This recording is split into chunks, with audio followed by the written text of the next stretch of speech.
Consequently, his presence is felt in every corner of the world, especially when it comes to revolution and resistance against the world government. He is not just Luffy's father or a man with a striking scar and a cloak bearing the symbol of freedom. Dragon is the most wanted man in the world, a title that in itself carries immense weight. But what does it truly mean to be the most wanted man in the world? And above all, what does that tell us about Dragon's potential bounty? I hope for your support to help our crew win, and to do so, you just need to click the thumbs up button, leave a like, and subscribe to the channel. By doing this, you will win an incredible devil fruit, so just comment which fruit you want. If we consider the bounty system in One Piece, where the value is directly tied to the level of threat someone poses to the world government, Dragon undoubtedly might have the highest bounty ever recorded in history. After all, we're not talking about an ordinary pirate, but the leader of the Revolutionary Army, the only group that directly challenges the oppressive system of the Celestial Dragons. Dragon is confirmed to be a former Marine, which already establishes an intriguing foundation to understand his importance. His decision to abandon the Marines and found the Revolutionary Army was not just an act of rebellion. It was a declaration of war against the system he once served. I think that when someone with Dragon's potential and skills turns his back on such a powerful institution, it creates a far greater impact than the defection of any other soldier. It's as if he were telling the world that the system is so corrupt and rotten that even someone who swore to protect it can no longer stay within it. Perhaps Dragon saw something within the Marines or witnessed such great injustice that it drove him to seek a more radical change. And considering that Akainu is among the most influential Marine leaders today, Dragon might have had direct ideological conflicts with figures like him before leaving the institution. That alone would be enough to put a high price on his head. But Dragon didn't stop there. He didn't just leave the Marines, he founded the Revolutionary Army, a movement that is a direct threat to the world order. While pirates often represent a more individualistic danger, focused on wealth and personal conquest, the revolutionaries have a clear goal: to overthrow the Celestial Dragon system. This objective places Dragon in a completely different category from any conventional pirate or criminal. After all, he's not just causing chaos or fighting for territories, he's trying to change the entire world. If we consider that the world government consists of 20 families that control everything, Dragon is essentially the #1 enemy of all of them. I think that's what truly makes him the most wanted man in the world. It's not just what he's done, but what he represents. Now, when we talk about bounties in One Piece, it's important to remember that they are not based solely on a person's strength or actions, but on the level of threat they pose to the world government. The highest known bounty so far is Gol D. Rogers at 5,564,800,000 berries. Roger wasn't just the pirate king, he was a man who knew the secrets of the world, someone who reached the last island and left a legacy that still echoes today.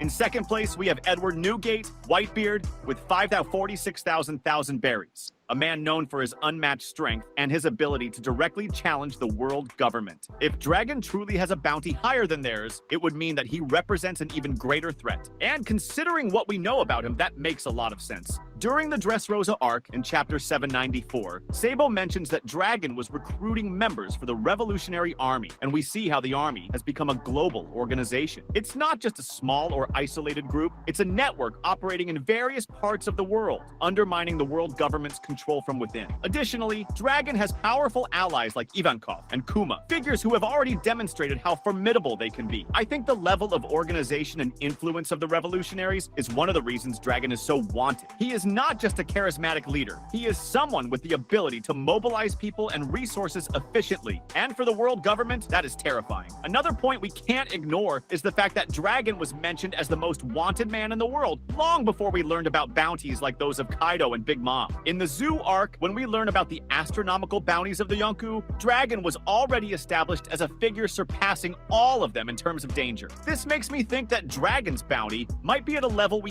can't even imagine yet. Perhaps it's around 6 billion berries or even more. After all, he's not just an individual threat, but a systemic one. He is the leader of a revolution seeking to overthrow the entire power structure that upholds the current world. Furthermore, Dragon carries an air of mystery that makes him even more dangerous in the eyes of the world government. We know very little about his abilities or his past, but the fact that he is feared by such powerful figures suggests that he is not someone to be underestimated. Perhaps he has Haki as advanced as Shanks's or unique abilities that have yet to be revealed. I think the world government fears what he could do as much as what he has already done. And this, combined with his ideology and leadership, makes him a priority target. Dragon also carries the weight of being Luffy's father, something that surely hasn't gone unnoticed by the world government. Luffy has already proven to be a significant threat on his own, but his connection to Dragon adds an extra layer of danger. Perhaps the world government fears that Luffy and Dragon will eventually join forces, creating an alliance that would be nearly impossible to contain. This could be another reason why Dragon's bounty is so high. It's not just about what he's done or is doing, but about the potential of what he might do in the future. It's important to note that beyond Dragon's personal impact, the way he influences and orchestrates his actions silently and strategically perfectly aligns with his threat level. The revolution led by Dragon isn't a noisy or impulsive movement. It's a calculated resistance that touches all parts of the world in a subtle yet effective manner, undermining the authority of the world government entirely. This means that over time, the threat he represents expands far beyond direct actions like battles or confrontations. Dragon is a strategic level threat, a kind of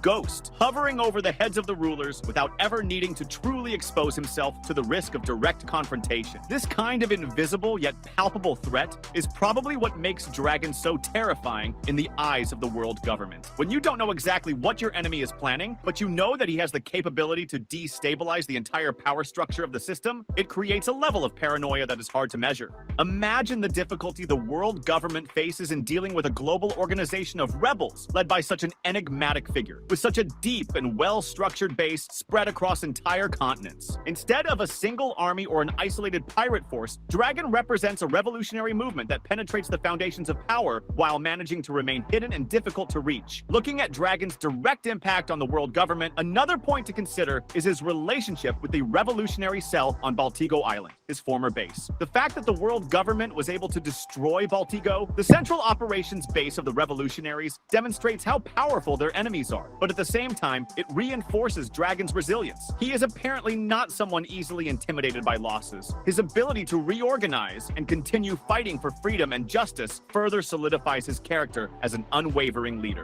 This also shows the magnitude of his adaptability, a leadership trait that the world government in turn fears. Furthermore, it is essential to reflect on the fact that Dragon is not a leader who merely commands from a distance. He is a clear example of a man of action, someone who directly engages in rescue missions, forms strategic alliances, and possibly even participates in covert battles, always maintaining a firm control over his operations. This places him in a unique position, where he is not a theoretical or symbolic leader, but someone who uses his own skills and experiences to keep the flame of revolution burning. Even though his role in physical combat is not often highlighted in the plots, his presence in operations and the impact of his decisions reflect the magnitude of his threat. In this context, the fact that he is a former Marine makes his figure even more complex and significant. By serving within the government, Dragon must have gained an internal understanding of the flaws and corruption in the system he now fights against. He knows the weaknesses of the Marines, understands how the world government is organized, and by transitioning to lead the revolutionaries, has used this knowledge extremely effectively. This advantage of knowing how the enemy thinks, their tactics, their weaknesses,